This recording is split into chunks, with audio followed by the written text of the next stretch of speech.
Hello students, welcome you all in today's class. I am Amita, lecturer biology, Government Senior Secondary School Mahindarganj Rajpura, district Patiala. Students, आज हम chapter 14 respiration in plants में topic electron transport chain start करने जा रहे हैं. बहुत से students इस टॉपिक में डिफिकल्टी फील करते हैं, but I have tried to make this topic as simple as possible for your understanding. Students, previous lectures में हमने glycolysis and Krebs cycle complete किया. ग्लाइकोलाइसिस में हमने देखा कि हमें जो डायरेक्ट गेन हो रहा है एटीपी का, वो 2 एटीपीज हैं जो हमें डायरेक्ट मिल रहे हैं. क्रेब्स साइकिल में भी हमें जो डायरेक्ट एटीपी मिल रहे हैं उनका नंबर 2 है. और ये जो एटीपी हैं हमें सबस्ट्रेट लेवल फॉस्फोराइलेशन से मिले. सबस्ट्रेट लेवल फॉस्फोराइलेशन क्या होती है कि जब हम डायरेक्टली सबस्ट्रेट से एटीपी ले लेते हैं. अब मैंने एक स्टेप लिया है ग्लाइकोलाइसिस का, 1,3-बाइफॉस्फोग्लिसरेट चेंजेस इनटू 3-फॉस्फोग्लिसरेट. ठीक है, 2 लिए हैं क्योंकि ये 2 कंपाउंड्स एक साथ ये सेम रिएक्शन शो कर रहे हैं. तो इसमें एक फॉस्फेट ग्रुप है जो रिमूव हुआ और उससे एटीपी बना डायरेक्ट. ठीक है, इसीलिए इसको हम बोलते हैं substrate level phosphorylation with the help of enzymes होती है जो. लेकिन क्या आपको लगता है कि ये टोटल 4 एटीपीज के लिए प्लांट सेल या एनिमल सेल ने इतना लंबा साइकिल कंप्लीट किया, ग्लाइकोलाइसिस एंड क्रेब्स साइकिल? क्योंकि रेस्पिरेटरी एनर्जी बैलेंस शीट तो हमें कोई और ही स्टोरी बता रही है. उसमें हमें बताया गया है कि 38 एटीपीज प्रोड्यूस होते हैं. ये 38 एटीपीज कैसे बने, हमें इसका आंसर ढूंढना है जो हमें आज के टॉपिक में मिलेगा. तो ग्लाइकोलाइसिस में हमने ये भी देखा कि 2 NADH2 भी बने थे और लिंक्ड रिएक्शंस में भी 2 NADH2 बने. क्रेब्स साइकिल में 6 NADH2 एंड 2 FADH2 बने. अब ये NADH2 FADH2 क्या है? ये रिड्यूस्ड कोएंजाइम है. इनमें बहुत एनर्जी है, इनमें हाई एनर्जी इलेक्ट्रॉन्स हैं, इनमें प्रोटॉन्स हैं. अगर ये ऑक्सीडाइज्ड होते हैं तो ये अपने इलेक्ट्रॉन्स भी डोनेट करेंगे, अपने प्रोटॉन्स भी डोनेट करेंगे. तो उस वे से हमें जो है एटीपी का निर्माण पॉसिबल लगता है. अगर हम NADH2 और FADH2 की ऑक्सीडेशन करें तो उससे हमें एटीपी मिलेंगे. उसको हम बोलते हैं ऑक्सीडेटिव फॉस्फोराइलेशन. अब ऑक्सीडेटिव फॉस्फोराइलेशन में इलेक्ट्रॉन्स जो लूज होते हैं वो step by step from one electron carrier to another electron carrier move करते हैं और अल्टीमेटली लास्ट में हमारा जो फेवरेट सब्सटेंस है हमें एटीपी मॉलिक्यूल मिलता है.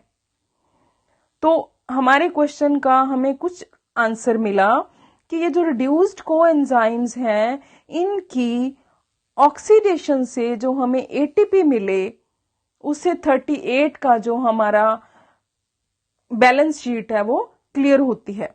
सो इसको बोलते हैं ऑक्सीडेटिव फॉस्फोराइलेशन. ओके, और एक NADH2 3 एटीपी का निर्माण करता है. कैसे करता है वो हम देखेंगे.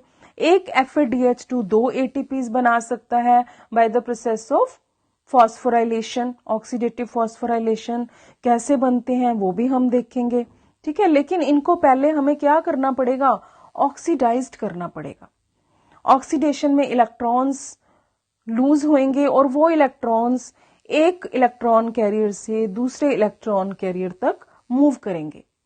इसीलिए हम इसको बोलते हैं इलेक्ट्रॉन ट्रांसपोर्ट चेन. जैसे हम एक रिले गेम खेलते हैं, जैसे आप बचपन में कैच एंड कैच गेम खेलते थे कि बॉल हमने अपने फ्रेंड को कैच कराई, उसने नेक्स्ट फ्रेंड को कैच कराई, ऐसे ही इलेक्ट्रॉन्स गेम खेलेंगे. ठीक है, they will be catched from one carrier to another carrier. Clear?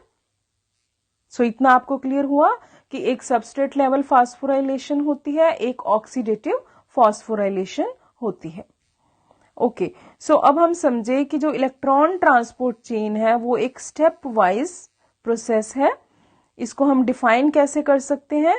It is a metabolic pathway through which the electrons pass from one carrier to another. ठीक है, one carrier to another electrons pass. So that is why it is called electron transport system or electron transport chain. Clear? Okay. अब electron transport chain से हमें दो चीजें पता चली. एक तो कि हमें एटीपी का गेन होगा. जो रिड्यूस्ड कोएंजाइम्स हैं उनसे हमें बहुत एटीपी मिलने वाले हैं. ओके. दूसरा, to regenerate NAD+ and FAD+. अब इसका क्या मीनिंग है? देखो, हमने बोला कि NADH2 है जो रिड्यूस्ड कोएंजाइम है, they will oxidized and they will break into NAD+ plus H positive plus 2 electrons. अब ये फ्री हो गया NAD और ये वापस कहाँ जाएगा? क्रेब्स साइकिल में जाएगा. ऐसे ही FAD+ फ्री होगा, वो भी क्रेब्स साइकिल में जाएगा. ऐसा तो नहीं है कि प्लांट के पास बहुत से ये सबस्ट्रेट हैं, तो रिसाइकलिंग तो इनकी करनी पड़ेगी और इलेक्ट्रॉन ट्रांसपोर्ट चेन चलेगी तो ही हम NAD और FAD को रीजनरेट कर सकते हैं. So these are the two main important functions of electron transport chain. Okay. अब नेक्स्ट क्वेश्चन ये अराइज होता है कि इलेक्ट्रॉन ट्रांसपोर्ट चेन कहाँ है? ग्लाइकोलाइसिस हमने देखा साइटोसोल में होती है. क्रेब्स साइकिल माइटोकॉन्ड्रिया में होता है. इलेक्ट्रॉन ट्रांसपोर्ट चेन भी माइटोकॉन्ड्रिया में होती है, लेकिन माइटोकॉन्ड्रिया में एक स्पेसिफिक लोकेशन है जहां पे ये इलेक्ट्रॉन ट्रांसपोर्ट चेन होती है. उसके लिए आपको माइटोकॉन्ड्रिया का स्ट्रक्चर दोबारा रिकॉल करना पड़ेगा. ठीक है, तो अब ये देख रहे हैं हम, ये क्या outer membrane of mitochondria. This is inner membrane of mitochondria which is formed in the form of cristae. Infold होते हैं इनर मेम्ब्रेन में, जिसको हम क्रिस्टी बोलते हैं. Space between outer membrane and inner membrane of mitochondria, it is called inter membrane space. और centre में क्या है? ल्यूमिन है जो माइटोकॉन्ड्रिया का, दैट इज मैट्रिक्स. अब electron transport chain inner membrane पे होती है, आपको ध्यान रखना है. इलेक्ट्रॉन ट्रांसपोर्ट चेन कहाँ पे होती है? Inner membrane of mitochondria. Inner membrane पे काफी एंजाइम्स होते हैं which are arranged in complex systems. उनके थ्रू इलेक्ट्रॉन्स का ट्रांसपोर्ट होता है. अगर मैं आपको डिटेल व्यू दिखाऊं इनर मेम्ब्रेन की, तो suppose this is over outer membrane, ठीक है, and this is over inner membrane. इसका हमने डिटेल माइक्रोस्कोपिक स्ट्रक्चर दिखाया है. Because each cell membrane is made up of phospholipid bilayer. उसमें प्रोटीन्स होती हैं, इंटेग्रल प्रोटीन्स होती हैं, पेरिफेरल प्रोटीन्स होती हैं. Fluid mosaic model of cell membrane में हमने डिटेल में ये स्ट्रक्चर किया. सो यहां पे इलेक्ट्रॉन ट्रांसपोर्ट चेन होगी. ठीक है, and this is inter membrane space. इसका भी बहुत इंपॉर्टेंट रोल है. कौन सी प्रोसेस होने वाली है we will see. So these are the electron carriers. यहां से इलेक्ट्रॉन स्टेप वाइज मूवमेंट करेंगे और अल्टीमेटली हमारे पास एटीपी बनेगा. ठीक है, अब हम इस प्रोसेस को डिटेल में देखेंगे. अब इलेक्ट्रॉन ट्रांसपोर्ट चेन के क्या क्या कंपोनेंट्स हैं. सबसे पहले FMN आप देखोगे, it is an important component of electron transport chain. फ्लैविन mono nucleotide. उसके बाद है iron sulphur protein. Proteinaceous components ज्यादा हैं, बट उसके साथ नॉन प्रोटीन पार्ट्स भी हैं विच हेल्प इन इलेक्ट्रॉन का ट्रांसपोर्ट करने में. यूबिक्विनोन, क्यू भी बोल सकते हैं हम इसको, और इसको हम कोएंजाइम क्यू ऐसे भी लिख सकते हैं यूबिक्विनोन को. It is non iron containing component. कई बार क्वेश्चन आ जाता है कि इलेक्ट्रॉन ट्रांसपोर्ट चेन में कौन सा कंपोनेंट ऐसा है जिसमें आयरन नहीं है, तो you will write the answer यूबिक्विनोन. उसके बाद साइटोक्रोम्स हैं, ये आयरन कंटेनिंग प्रोटीन्स हैं. इनके आगे काफी कंपोनेंट्स हैं. साइटोक्रोम B है, साइटोक्रोम C1 है, साइटोक्रोम C है, साइटोक्रोम A है, साइटोक्रोम A3 है. साइटोक्रोम A3 को हम साइटोक्रोम ऑक्सीडेस भी बोलते हैं, क्योंकि फाइनली यही अपने इलेक्ट्रॉन्स लूज करके ऑक्सीजन को देता है और ऑक्सीडेशन होती है. इसमें कॉपर भी होता है. ये भी एक क्वेश्चन है इंपॉर्टेंट कि कौन सा साइटोक्रोम है जिसमें आयरन के अलावा कॉपर भी है. So we will write cytochrome A3. Clear? So these are the components of electron transport chain. और ये सारे components हैं 5 complexes में arrange होंगे. Complex 1 जिसको हम NADH dehydrogenase Q complex बोलते हैं. Q means इसके साथ ubiquinone भी attached है. Complex 2 that is succinate dehydrogenase FADHQ. इसको मैंने थोड़ा सेपरेट कलर से शो किया because it is A separate pathway for producing ATP. Complex 3 cytochrome C reductase complex. Complex 4 cytochrome oxidase complex जिसमें कॉपर है. And fifth complex is ATP synthetase. इसको भी हम सेपरेटली डिस्कस करेंगे. अब इनमें से यूबिक्विनोन जिसको हम Q भी लिख सकते हैं, जिसको हम कोएंजाइम Q भी लिख सकते हैं, and cytochrome C. These are the mobile carriers. They can move within the membrane to transport electrons from one complex to another proteinaceous complex. So ये हमारे 5 मेन कॉम्प्लेक्स हैं इलेक्ट्रॉन ट्रांसपोर्ट चेन के. और ये जो कंपोनेंट्स हैं ये इसी ऑर्डर में, अगर आप इनको लर्न कर लोगे कि इलेक्ट्रॉन्स इसी ऑर्डर में मूव करेंगे तो आपकी सारी कंफ्यूजन दूर हो सकती है. You can answer any question which comes from electron transport chain. Okay, so step wise movement होगी इलेक्ट्रॉन्स की. पहले वो FMN कैरियर के पास जाएंगे, ठीक है, फिर FES के पास जाएंगे, फिर cytochrome B, FS, cytochrome C1 में जाएंगे. ये हमारा क्या है? Complex number 1, this is complex number 2, this is complex number 3 and this is mobile carrier, this is our complex number 4. अब यहाँ पे एक क्वेश्चन ये अराइज होता है स्टूडेंट्स कि हम इलेक्ट्रॉन को डायरेक्टली उसके इलेक्ट्रॉन एक्सेप्टर तक क्यों नहीं जंप करवा सकते. मैं आपको एक सिंपल एग्जांपल देती हूं कि सपोज हमारे पास 5 या 6 स्टोरी बिल्डिंग है. यहां पे एक पर्सन है, उसको नीचे आना है. अब 2 ऑप्शंस हैं. एक ऑप्शन क्या है कि वो जंप कर दे नीचे आने के लिए, ठीक है. अगर वो जंप करता है तो आपको लगता है कि वो 1 पीस नीचे आ पाएगा क्योंकि यहां पे उसकी पोटेंशियल एनर्जी क्या है? मैक्सिमम. और अगर वो जंप करता है तो it will be converted into kinetic energy और उसकी बॉडी के पार्ट्स ही नीचे आएंगे, 1 पीस में वो नहीं आएगा. तो ये ऑप्शन तो हम रूल आउट करते हैं. दूसरी ऑप्शन क्या है कि इस पर्सन को अगर नीचे आना है तो ये क्या करेगा? ये सीढ़ियों से आ सकता है, 1 बाय 1 फ्लोर क्रॉस करके अगर ये नीचे आएगा तो ये सेफली नीचे आ सकता है. क्लियर? तो इससे हम इसकी जो एनर्जी है उसको बैलेंस कर सकते हैं.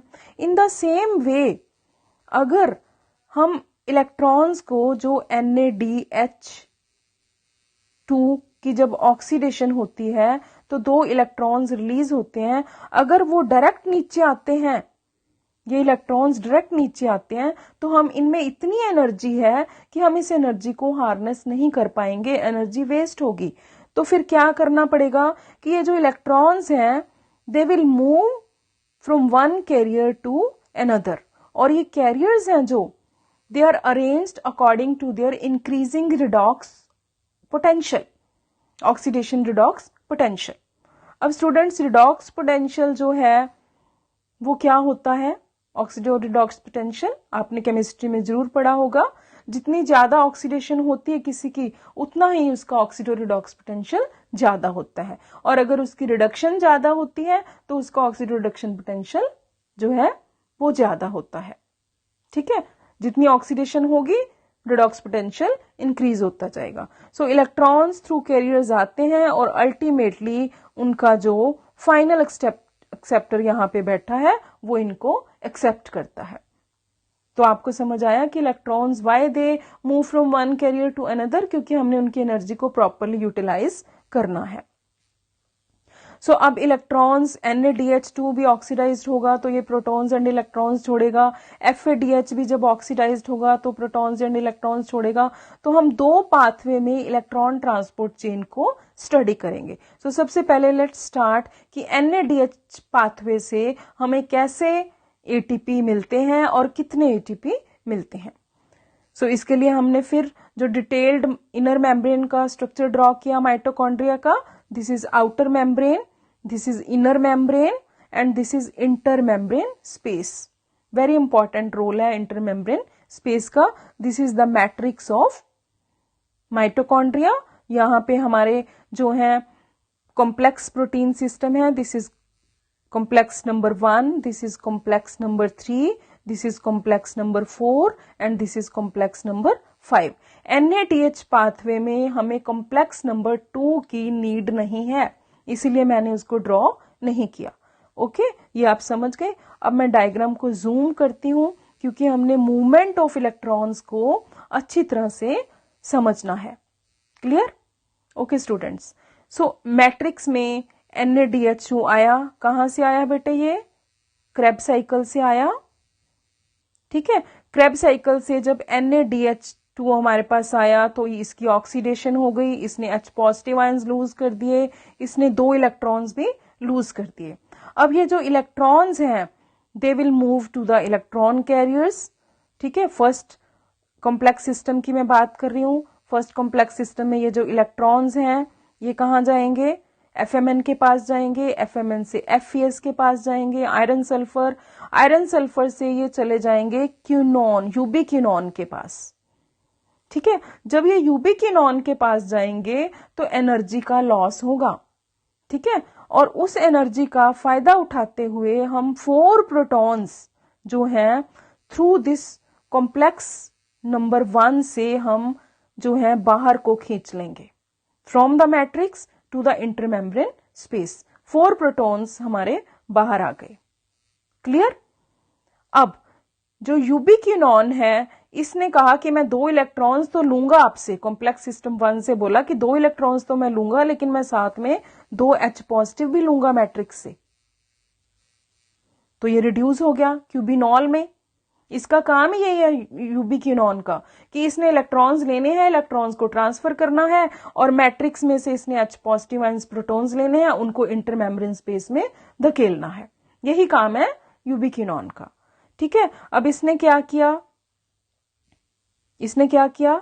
अपने जो इलेक्ट्रॉन्स थे जो इसने कॉम्प्लेक्स नंबर 1 से लिए उनको इसने कॉम्प्लेक्स नंबर 3 को दे दिए और जो प्रोटॉन्स थे वो इसने वापस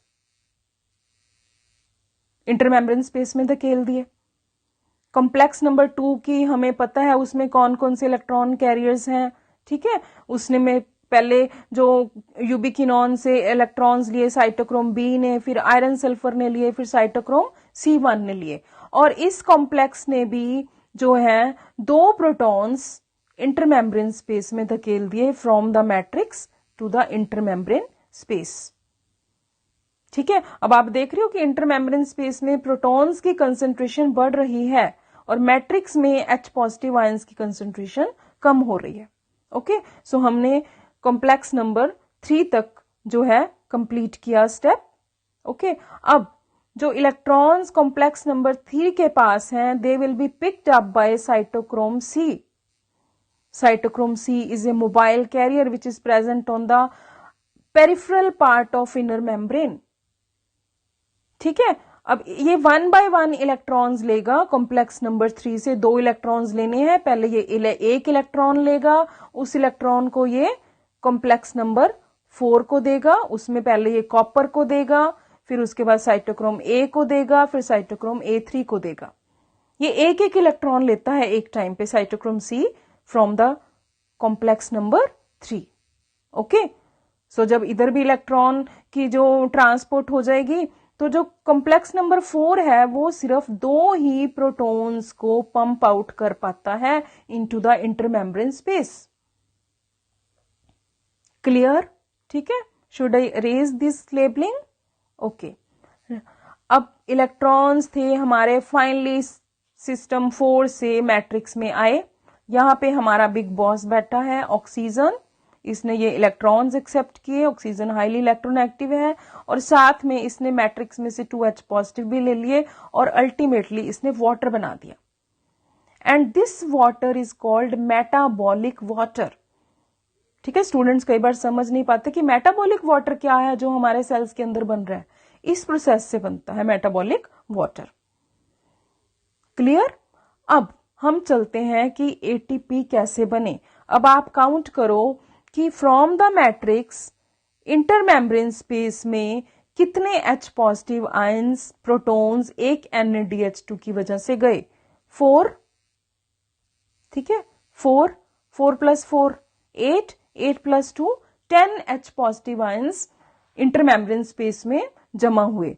अब क्या हो रहा है कि इंटरमेम्ब्रेन स्पेस में H पॉजिटिव बढ़ रहे हैं और यहां पे मैट्रिक्स में नेगेटिव चार्ज हो रहा है, ठीक है। तो कोई भी मेम्ब्रेन ये ऐसा नहीं चाहती, हर एक सेल को इक्विलिब्रियम चाहिए होता है।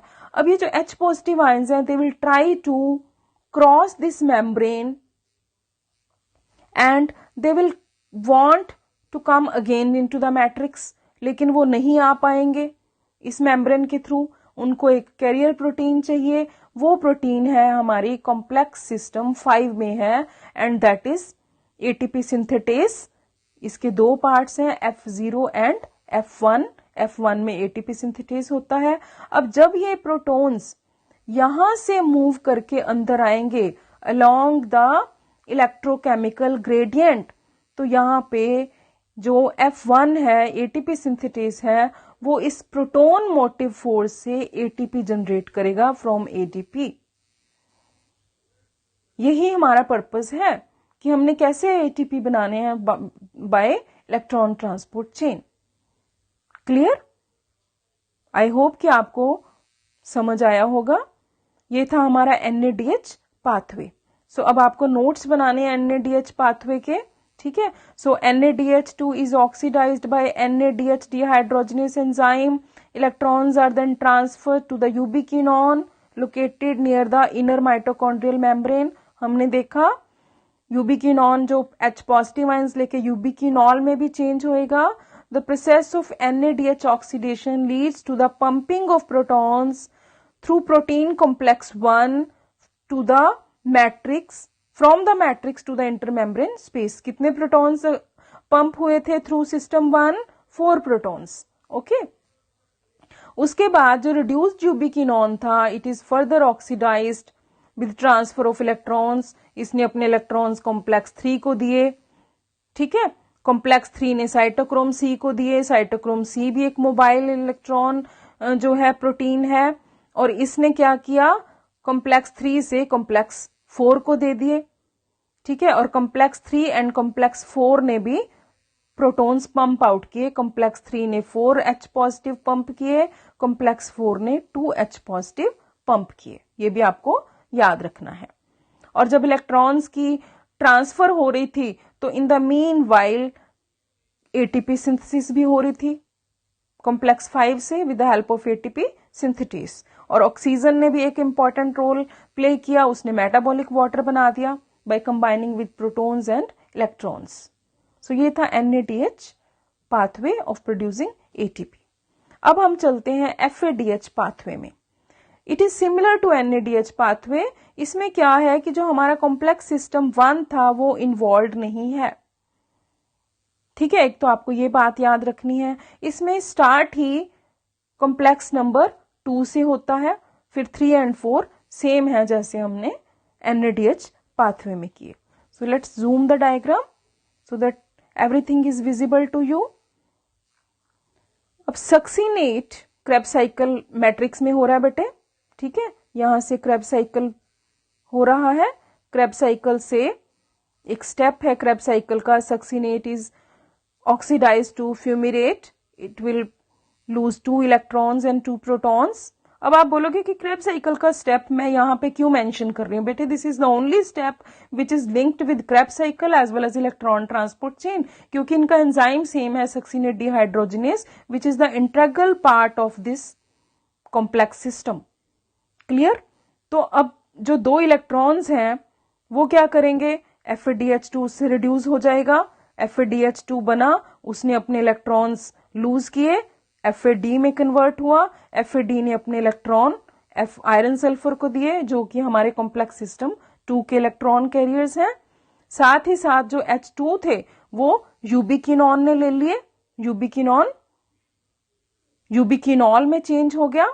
उसके बाद यूबिक्विनॉल ने जो इलेक्ट्रॉन्स लिए थे 2 FES से, वो उसने कॉम्प्लेक्स नंबर 3 को दे दिए, और जो H पॉजिटिव आयंस थे यूबिक्विनोन ने वो इंटरमेम्ब्रेन स्पेस में उसने वापस धकेल दिए। अब हमारे पास जो इलेक्ट्रॉन्स हैं वो कॉम्प्लेक्स नंबर 3 में आ चुके हैं, ठीक है। कॉम्प्लेक्स नंबर 3 में साइटोक्रोम बी में गए, फिर आयरन सल्फर में गए, फिर साइटोक्रोम C1 में गए। साइटोक्रोम C1 से ये जो मोबाइल कैरियर है साइटोक्रोम C, ये 1/Y दोनों इलेक्ट्रॉन्स लेगा और कॉम्प्लेक्स नंबर 4 को दे देगा। पहले कॉपर को देगा, फिर A1 को देगा, फिर साइटोक्रोम A3 को देगा, और अल्टीमेटली जो हमारा एक्सेप्टर बैठा है मैट्रिक्स में ऑक्सीजन, वो with the help of electrons and protons water बना देगा, ठीक है। एक चीज आप यहां पे देखो कि कॉम्प्लेक्स नंबर 2 से किसी भी टाइप का प्रोटॉन पंप आउट नहीं हो रहा। Only pumping of proton is carried out by complex 3 and complex 4, ठीक है। कॉम्प्लेक्स 3 से कितने 4 प्रोटॉन्स पंप आउट हो रहे हैं और कॉम्प्लेक्स 4 से 2 प्रोटॉन्स पंप आउट हो रहे हैं। टोटल 6 प्रोटॉन्स पंप आउट हो रहे हैं during the process of FADH pathway, ठीक है। बाकी प्रोसेस सारी सेम है कि कैसे हम इन जो प्रोटॉन ग्रेडिएंट काम करेगा, ATP सिंथेसिस ATP का निर्माण करेगा। सो सेम वे है फॉस्फोराइलेशन की, यहाँ पे H positive ion concentration increase हो रही है FADH पाथवे में भी। So these protons they will move through this channel into the matrix again and proton motive force से फिर हमारा ATP बनेगा, ठीक है। क्लियर? सो ये आप नोट्स भी बना सकते हो FADH पाथवे के, ठीक है। जो हमने बोला है वही हमने लिखा है। FADH to produce during Krebs cycle binds directly to the complex 2. Electrons are transferred to the coenzyme Q या ubiquinone. Ubiquinone passes them to complex 3. Complex 3 से they are picked up by cytochrome C, then they are transferred to complex 4. Oxygen same way से bind with the electron pair hydrogen to form metabolic water, and then phosphorylation production of ATP with the help of ATP synthesis, ठीक है। सो अब आप देखो कि 10 protons pump हुए थे NADH pathway में, तो 2.5 ATPs बने, that we take equal to 3। FADH pathway में 6 प्रोटॉन्स पंप आउट हुए equal to 1.5 ATPs, that we take as 2 ATP। इस तरह से NADH2 और FADH2 ATPs का निर्माण करते हैं। स्टूडेंट्स, कई बुक्स में आपको ये वाला डायग्राम भी मिलेगा। It is easy to understand. Both the pathways are in one diagram. So this is NADH2 pathway, ऊपर प्रोटॉन्स भी लिखे हैं। NADH2 पाथवे में 10 प्रोटॉन्स पंप आउट हो रहे हैं, clear. And this is FADH2 pathway जिसमें कॉम्प्लेक्स 1 इन्वॉल्व नहीं है, और इसमें 6 प्रोटॉन्स पंप आउट हो रहे हैं, clear. So this is all about today's lecture. I hope कि आपको अच्छी तरह से अंडरस्टैंडिंग होगी। We will meet up in the next lecture. Till then, learn well, study well, and have a nice day. Thank you.